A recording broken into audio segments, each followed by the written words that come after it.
Pues para hablar de las emociones de los niños tenemos a Lucía Galán. Buenos días. Hola, Gracias buenos días. por venir, pediatra de Saber Vivir. ¿Cómo puede afectar a los niños y a los adolescentes el ambiente emocional de estos últimos días? Bueno, qué duda cabe que los niños empatizan con muchísima facilidad con estos sucesos y sobre todo empatizan en cómo nosotros, los papás, abordamos o afrontamos este tipo de sucesos, ¿no?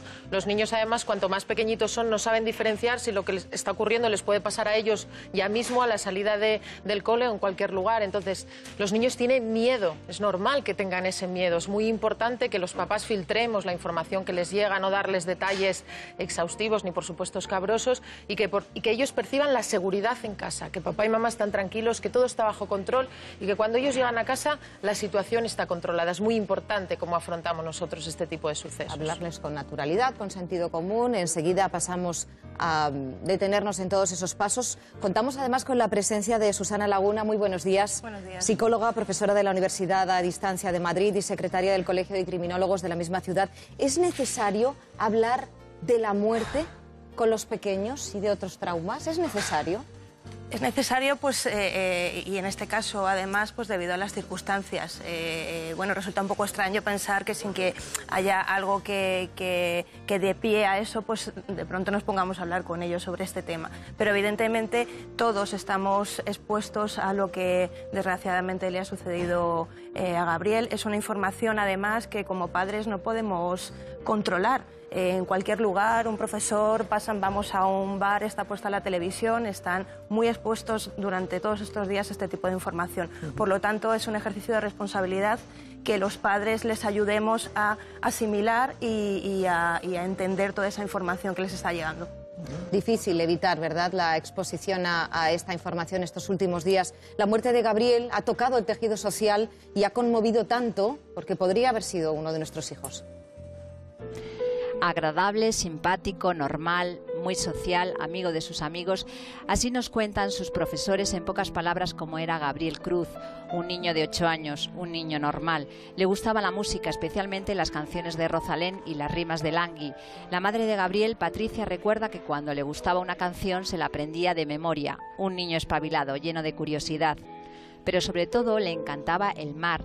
Desde sus pocos años se sabía el nombre de cientos de peces, casi desde que empezó a hablar, y eso lo sabían sus padres, sus amigos, sus compañeros del cole. Gabriel era valiente, solidario y amante de las canciones de amor. Tienes en los ojos girasoles y cuando me miras soy la estrella que más brilla. Y tiene la amabilidad de atendernos en directo. Diego Plaza es el director del Colegio Virgen de Loreto, el centro escolar en el que estudiaba Gabriel. Muy buenos días y muchas gracias por atendernos. El colegio, entiendo que no ha parado las clases.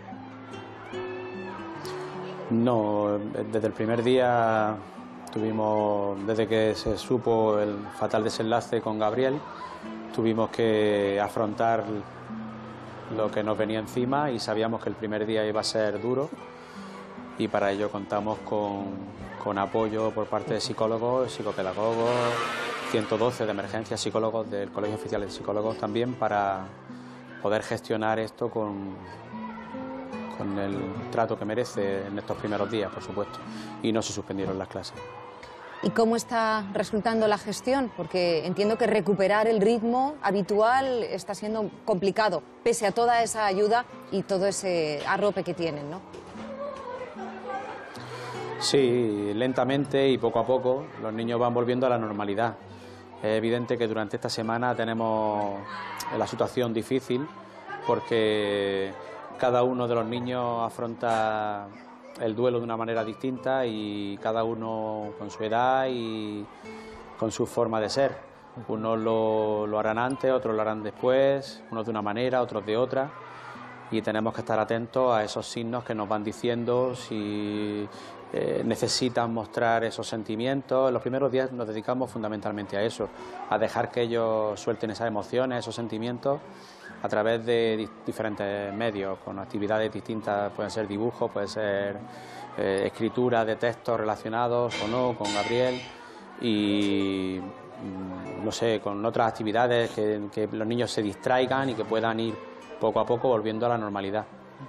¿Y se hace en todas las clases igual o en la clase de Gabriel esa ayuda es como más específica, se afronta de una manera diferente? Todos pueden estar afectados. Sí, es cierto que la clase de Gabriel, las clases, porque él estaba en tercero, pero también tenemos otro tercero más, hay 2 líneas, y es evidente que todos sus compañeros sufren la pérdida y lo notan y lo saben y lo echan de menos. Pero el resto del colegio, Gabriel también estaba en comedor y tenía relación con otras clases, entonces no solamente afecta a la clase de tercero, sino que afecta a otras clases. Evidentemente y fundamentalmente a la suya, por supuesto. Diego, yo tenía una pregunta, quería saber, porque como sabemos este hecho no incide en todos los niños por igual. ¿Hay prevista algún tipo de ayuda psicológica especial para aquellos niños que se vean más afectados por este trauma? ¿O habéis contado con ayuda de psicólogos para ello? Sí, desde el principio, desde el primer día estuvimos arropados con un equipo de psicólogos de los equipos de orientación del colegio. Y también por la tarde estuvieron un par de psicólogos del 112 de emergencia que nos pudieron asesorar más profundamente a lo que somos los maestros, los tutores, para seguir unas pautas donde nos explicaban que había algunos signos que podíamos notar en los niños, o bien qué tipo de actividades les vendrían bien, o a lo largo de esta semana pues que iríamos teniendo algunos episodios, pero también es verdad que el primer día sí tuvimos algún episodio puntual, pero después los niños lo van asimilando y no hemos tenido más problemas en lo que es el centro. De todos modos, indudablemente es posible que de todos modos, Diego, yo quería preguntarte, porque esta tarea de integrar a los niños en este suceso, Susana, también imagino que tendrán que estar los padres, ¿no? O asesorados por estos psicólogos, pues para que tengan una tarea conjunta, ¿no? En el colegio y en casa, ¿no? Es fundamental que entre los padres, los profesores estén trabajando de manera coordinada y no transmitan mensajes sobre todo contradictorios. En cualquier caso, hay que tener en cuenta siempre que disponemos de una gran fortaleza para hacer frente a la adversidad todos y los niños aún más todavía. Diego, creo que usted quería añadir algo. Sí, le estaba diciendo que nosotros desde el centro también lo que estamos intentando es que las familias nos informen a nosotros sobre dificultades que están teniendo, porque hay niños que pueden tener problemas de sueño o irritabilidad o alguna situación que sale de lo normal, para poder gestionar con estos psicólogos su atención, evidentemente. Diego Plaza, muchísimas gracias por atendernos. Reciba el cariño y la admiración del equipo de Saber Vivir. Muchas gracias. Gracias a ustedes. En fin, que es duro. Lucía, claro, entendemos que los niños a partir de 8 años es cuando se dice siempre, ¿no?, que tienen ya más idea de lo que les rodea, pueden entender la muerte. ¿Están preparados ya para entender algo así, una pérdida definitiva? Sí, a partir de los 8 años los niños ya entienden la muerte como algo irreversible, y yo creo que aquí tenemos que, pues eso, que aprovechar un poco la oportunidad para hablar de la muerte como algo natural. Ayer mismo lo hablaba yo con mi hija por la noche, ¿no? Hija, la muerte forma parte de la vida. Cuando se van personas que queremos, que han estado a nuestro lado, tenemos que quedarnos con todo lo bonito, con todo lo bueno que nos han regalado y mantener vivo su recuerdo, ¿no? Los niños deben de vivir la muerte como un proceso más dentro de la vida. Vamos a escuchar otra voz, es la de Cristina García, jefa del Departamento de Psicopedagogía de Highland School, Los Fresnos. Buenos días. Gracias también a usted por atendernos. ¿Hay necesidad de abordar traumas y pérdidas difíciles con los adolescentes en el aula o son temas con los que llegan ya desde casa? Bueno, yo te puedo responder que hay un poco de las dos cosas, ¿no? O sea, yo, escuchando a mis compañeros, estoy totalmente de acuerdo con ellos en la manera de abordarlo, y sobre todo también pensemos que nuestros alumnos, queramos o no, siempre vienen con traumas en la gran mayoría de casos, y los que no vienen, pues es una buena oportunidad para aprovechar un caso como este, que por desgracia ha sucedido, pues para poder enfrentarlo y enfocarlo, ¿no? O sea, tanto en su aula como en su colegio, como decía el director, pero también en nuestras aulas y en nuestros colegios, colegios, porque hoy en día, pues por la información que tenemos, todos nuestros alumnos, pues quieras que no, más o menos, pues algo de información tienen, ¿no? Entonces, el gestionar la pérdida, el duelo, lo que implica una muerte, es bueno y ayuda a madurar también, ¿no? Y a enfocar las emociones. Cristina, a veces los niños son muy explícitos y te dicen claramente, pues me pasa esto, pero otras veces no exteriorizan esos miedos. Hay comportamientos extraños que a lo mejor los pueden poner de manifiesto. ¿Vosotros cómo detectáis que un niño no ha integrado bien esa noticia o tiene un comportamiento extraño? Normalmente su comportamiento cambia, ¿no? Y eso es lo importante. O sea, también nosotros somos muy dados a hacer un acompañamiento muy personalizado y en ese acompañamiento vamos viendo cómo van reaccionando nuestros niños, ¿no? Nuestros alumnos. Entonces, hay dos cosas que son esenciales. Ver parte de la agresividad o la tristeza, ¿no? Y el aislamiento. O sea, estas son como las dos, yo creo que son los dos puntos más importantes que suelen suceder en un niño cuando algo le pasa. Muchos padres también nos comentan, fijaos incluso con este caso, temas de que también nos ha comentado algún compañero, ¿no? De los miedos nocturnos. O sea, muchos niños no lo saben exteriorizar porque, bueno, pues aprendemos a que no tenemos que mostrar según qué emociones, sobre todo los chicos, ¿no? Que no pueden llorar o que no pueden, bueno, todas estas cosas, y sin embargo, en la noche, en los sueños, pues sí que las exteriorizan y entonces pues tienden a no dormir bien, a dolerles la barriga, a despertarse mal y ahí obviamente ese es el síntoma de que algo no están asimilando bien, ¿no? Entonces tiene que haber mucha comunicación, o sea, de los padres, de los profesores, tutores. Comunicación. Sí. Cristina García, muchísimas gracias también por su atención. Gracias. Yo tendría una pregunta para ti, Lucía, porque hablaba de los miedos nocturnos. ¿Se pueden traducir en forma de pesadillas o en forma de terrores nocturnos, que vosotros los pediatras consideráis que no son lo mismo? No, no son lo mismo, no. Están englobadas dentro de las parasomnias, pero las pesadillas se producen normalmente en el último tercio de la noche, en la fase REM del sueño. Las pesadillas se viven con mucha taquicardia, con mucha ansiedad. Los niños recuerdan los detalles con mucha facilidad y es muy fácil despertarles. Luego van a recordar todo. El terror nocturno, sin embargo, se produce en el primer tercio de la noche. La parasomnia es mucho más intensa, mucho más dramática. Los niños gritan, tienen los ojos muy abiertos. Realmente es un proceso, es una parasomnia muy... Los padres lo viven con muchísima ansiedad porque no saben qué hacer, porque piensan que su hijo está despierto. El niño al día siguiente no va a recordar absolutamente nada, se produce en la fase no REM y el manejo de las dos es completamente diferente. No hay que despertarles. Los terrores nocturnos no debemos despertarles, debemos acompañarles, garantizar que no se hagan daño, garantizar su seguridad e intentar estar acompañándoles durante 5, 6, 7 minutos, que es lo que suele durar el proceso. Pues no es extraño que muchos menores, ante la exposición mediática de estos últimos días, se hayan quedado impresionados. ¿En qué se traduce esa huella a veces? Pues precisamente en eso, en pesadillas o en terrores nocturnos. ¿Pesadillas o terrores nocturnos? ¿Sabemos distinguirlos? Las pesadillas son episodios angustiosos que se producen en la segunda mitad de la noche, durante la fase REM del sueño. El niño se despierta asustado y recuerda perfectamente lo que ha soñado. Pueden aparecer en cualquier etapa de la vida, pero suelen presentarse con más frecuencia entre los 3 y los 6 años y al inicio de la pubertad.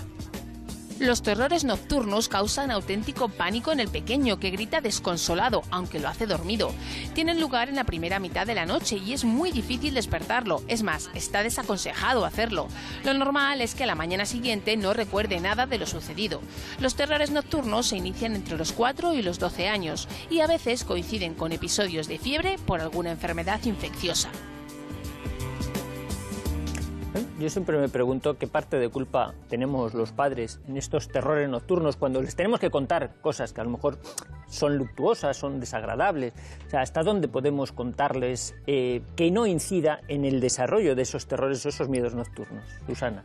Bueno, yo siempre digo que los niños están preparados a escuchar la respuesta a la pregunta que nos hacen. Quiero decir con esto que nunca nos van a preguntar nada que no estén preparados a afrontar. La cuestión es cómo lo hacemos, pues de una forma adaptada a su edad. Estamos insisto en lo que comentábamos antes, estamos sobreexpuestos a este hecho traumático y me gustaría añadir que no estamos hablando de una pérdida normal, estamos hablando de un hecho violento y de una pérdida violenta, con lo cual estamos hablando de un duelo que posiblemente tenga unas características muy concretas y hay que estar muy atentos de esa evolución en los niños, especialmente los compañeros de Gabriel. Volviendo a la noche, lo importante es que cuando llegue la noche los niños tengan un ambiente tranquilo, ¿no? En casa, Lucía, ¿dónde tienen que detenerse más los padres? ¿Dónde tienen que tener especial cuidado? Bueno, yo siempre digo, si lanzásemos la pregunta a todas las personas que nos están escuchando, ¿qué te gustaría hacer unos minutitos antes de acostarte? Todo el mundo diríamos, yo tener un ratito tranquilo para mí. Pues ¿qué nos hace pensar que nuestros hijos no necesitan de ese momento de tranquilidad justo antes de dormirse? Pues necesitan un ambiente tranquilo, necesitan una adecuada rutina de sueño, acostarse siempre a la misma hora. La falta de sueño es el mayor desencadenante de los terrores nocturnos y de las pesadillas. Por supuesto, no tomar bebidas excitantes y no exponerles a las pantallas, la luz de las pantallas, ya sea tabletas o dispositivos, o teléfonos o incluso televisión. Esa luz lo que hace es disminuir los niveles de melatonina, que es la hormona del sueño, y retrasa el inicio del sueño. Con lo cual tenemos que volver a los libros de toda la vida de papel, ambiente relajado, tranquilo, a leer un cuento y hasta mañana. Pero yo me iría un poco más atrás, porque tú estás hablando del momento de meterle en la cama, leerle un cuento y relajarle, pero yo creo que la cena también influye mucho. Sí. Es decir, dejarle sin cenar también les va a hacer dormir mal, o cenar en exceso, bueno, pues nos pasa como a los mayores. Si los mayores cenamos mucho, luego tenemos más dificultades para dormir. Por tanto, en esa cena no debiera faltar un vaso de leche. La leche relaja porque es muy buena fuente de triptófano, que favorece la formación de serotonina. Y si tenemos que poner grasa, porque la grasa tiene que estar en la alimentación de manera equilibrada, pues lo vamos a aportar en forma de nueces o en forma de pescado azul. Aquí tengo una lata de atún en aceite, en pequeña cantidad, para que, bueno, lo digieran bien. Por tanto, la cena es muy importante a la hora de tener un buen sueño también. Ana, y pensando en ese momento de la cena, si buscamos una receta saludable precisamente para ese momento del día, en este libro que publica Radio Televisión Española, que se titula La cocina de nuestra tierra e incluye los mejores platos que hemos visto alguna vez en el programa, en España Directo, por ejemplo, está la escalivada de verduras. Podría ser una buena opción, ¿no? Claro, ligerita. Exactamente. Yo no la sé hacer, pero, en fin, bueno, siempre hay alguien que está dispuesto a hacerla. Yo tampoco la sé hacer, pero bueno, aquí viene explicada. Sería cuestión de leerla. Pero si leemos esos ingredientes, pues se van a digerir bien, va a ser ligera, no nos pasaremos con el aceite que echemos por encima de esas verduras. Por tanto, bueno, me gusta el plato y me gusta el sitio donde viene. Bueno, si estamos despidiendo el invierno, claro, y la borrasca que nos acompaña estos días tampoco es que ayude mucho al estado anímico, ¿no? Especialmente al de aquellas personas pues, que tienen problemas de miedo, de ansiedad o de depresión. Además, estos días nos espera viento de nuevo, nos espera lluvia y esto influye en el ánimo. Esto Luis. es lo que toca, claro, estamos en invierno, como dice, marzo airoso, ¿verdad? Toca que caiga viento. Y de hecho, por ejemplo, pues hay regiones de España que son muy conocidas por sus vendavales, en el Golfo de León, la zona de la Costa Brava, en Menorca, la Tramontana. Y esto influye sobre el estado de ánimo. Cuando se juntan varios días de zumbar mucho, muy fuerte el aire, la gente se le va la cabeza, duerme mal, vamos. Se le va la cabeza, o en el caso de la lluvia, si hay lluvia es que hay nubes. Si hay nubes es que no hay sol. Y el sol nos da energía. Si no hay sol no producimos correctamente esa serotonina de la que hablaba antes, y por eso en los días de lluvia hay gente que, bueno, pues está más apagado. La gente que tiene tendencia a tener depresión, bueno, pues la exacerba. El sol es energía. A mí me da una energía. Sí, lo cierto es que la lluvia siempre te pone en ese estado de ánimo, ¿no? Sí. Que hace como que te caiga una lagrimita. Bueno, estamos despidiendo el invierno, ¿eh? Además, llorar es bueno, siempre lo decimos en este programa, es un mecanismo de desahogo del organismo. La cuestión es, ¿los adultos deben llorar delante de los niños, de las niñas, o no pasa nada porque nos vean? ¿Lo sufren? ¿Hay que evitarlo? A ver, yo siempre digo, las penas se lloran y las alegrías se celebran. Si la pena es lo suficientemente importante como para tener que llorar delante de tus hijos, ¿qué problema hay? Ningún problema. ¿No se asustan, Susana? ¿Tú crees también que es positivo? Además, nos ven como mucho más cercanos. Es que los papás humanos. No somos superhéroes, claro. Y tienen que aprender con el tiempo que esto es así. Sin duda. Y bueno, eso genera confianza, yo creo que favorece el vínculo y bueno, y ellos en un momento dado que también puedan ser partícipes y darte una caricia y un abrazo y decir, mamá, no pasa nada, no te preocupes, ¿no? Sí, es importante. Los adultos también tienen miedo y es importante. También tienen que aprender a cuidar el futuro adulto lo sepa. Muchísimas gracias, Susana Laguna. Hasta pronto. Lucía Galán, a ti te digo hasta la semana que viene. Gracias a vosotros.